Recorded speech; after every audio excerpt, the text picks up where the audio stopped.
que ce qui est difficile, c'est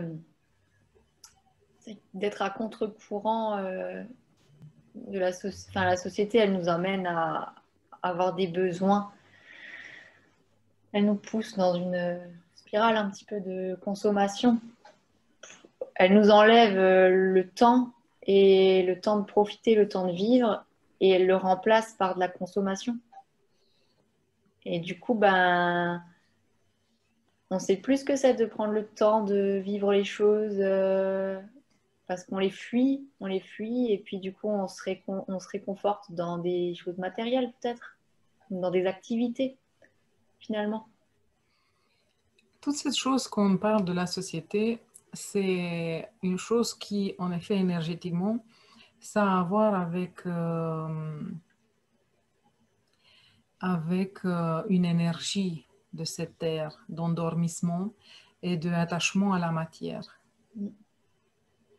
Alors, c'est comme si on pourrait expliquer comme ça que la lumière pénètre difficilement ou peu.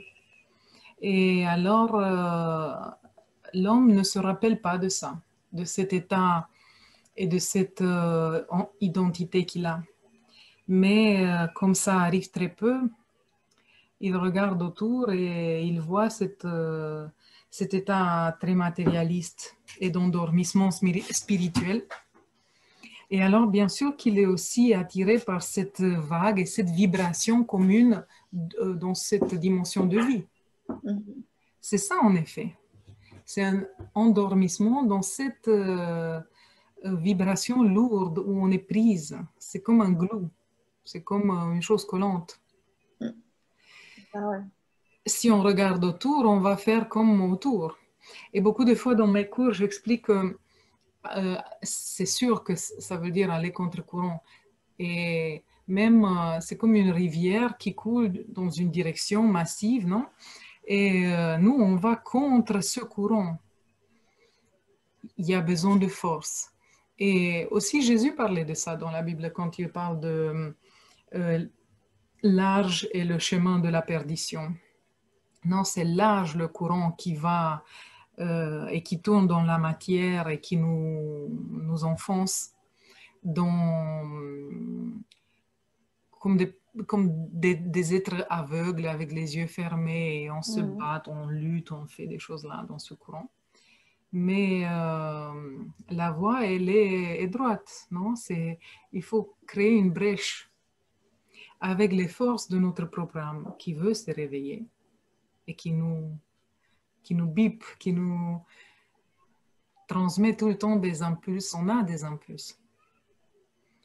Et ces impulses, je vois en tellement des cas que j'ai travaillé, j'ai fait des cours, qui sont assez passagères, quoi. C'est un moment, beaucoup de fois, c'est la souffrance qui réveille un peu sur les choses essentielles, malheureusement. Et après, ça tombe de nouveau, poum, la lourdeur de cette matière. Il faut beaucoup aspirer, beaucoup aimer, beaucoup désirer. Mais même ce que je raconte ici, ça marche pas comme ça. C'est pas qu'il faut. Ça marche quand cette impulsion de vie est déjà en nous active, quoi. C'est que ça t'amène à désirer, ça t'amène à chercher quelque chose d'autre avec constance et pas de temps en temps quand on ne peut plus autrement. C'est pour ça une pratique régulière de prière, des exercices que je donne dans mes cours de méditation, ça peut maintenir cette lumière intérieure, comme ça elle a la force de continuer à chercher et de se développer. Finalement, c'est comme un royaume, on peut appeler royaume de Dieu, qui se développe pour nous de plus en plus. Et ça prend plus d'espace, plus d'espace. Et là, c'est facile, ça commence à un certain moment à être facile parce que déjà, cette vibration ou ce paradis est déjà là. C'est pas ailleurs, tu ne le cherches pas ailleurs. C'est pas après la mort. Dans n'importe quelle dimension on est, on peut avoir une certaine vibration ou une autre. C'est pas, C'est sûr que ça sera plus simple si on était dans une vibration, dans un monde de lumière ou un monde plus évolué, parce qu'on aurait moins d'opposition. Mais la lumière est partout. On est conditionné si on peut être conditionné, sinon on peut se libérer à n'importe quel moment. Sinon la vie ici, ça n'aurait aucun sens. On est ici pour apprendre ou reconnaître cette lumière en nous et la croire plus que tout, la manifester. C'est vrai ou faux?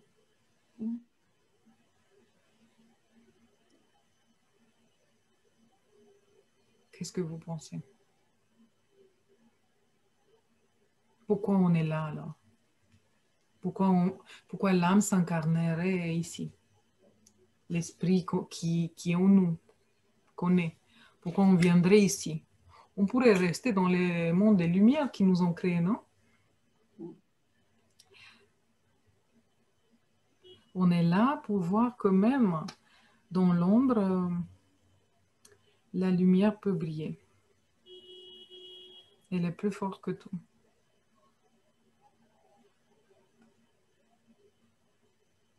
Pour dépasser même la dualité qu'on a créée et toutes les choses à laquelle on donne importance sont importantes pour nous. Si on commence à donner importance à la lumière, l'ombre disparaîtra. Pour nous, dans notre champ de vision, dans notre état.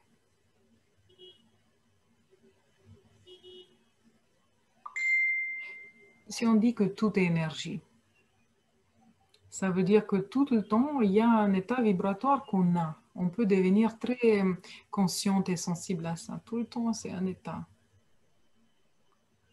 Et tu vois en toi quand c'est comme ça, comme c'est comme ça, c'est comme ça, c'est comme ça.